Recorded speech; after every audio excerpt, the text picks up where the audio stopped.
Hi, Elena. I'm just going to give you some feedback. I like the graphic organizer you've used. I'm not sure if this was a file or a photo, so I'm using Screencast-O-Matic to give you feedback.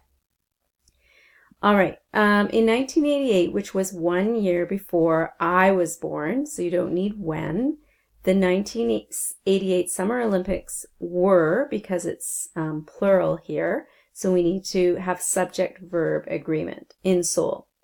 In 2002, because there's only one national team, so the Korean national soccer team made it to the semifinals at the World Cup, again, because there's only one, for the first time in history.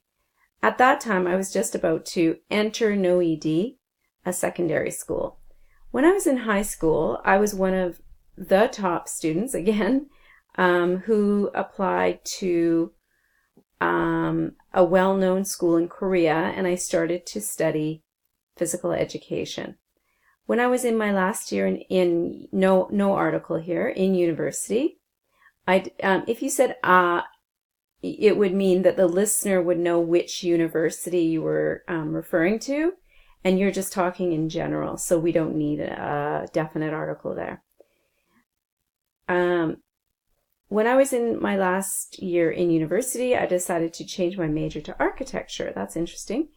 While studying architecture, no during, not possible. So while studying architecture, I got into the field, again, it's unique, so the field of architectural critique, and I submitted a couple of papers of critical comments about architecture to the publication,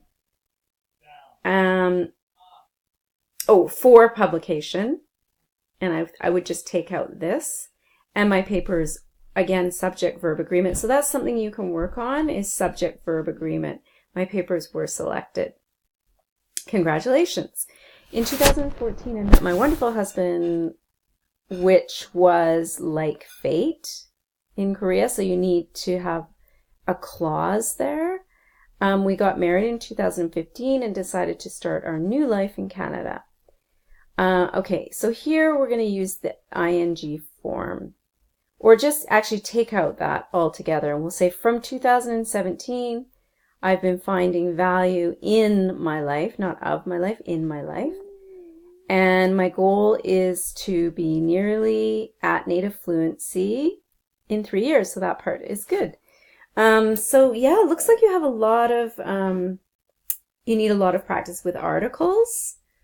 And yeah, with articles mainly, verb tenses are pretty good. Although I would like to see you add a little more detail to your sentences. Thank you.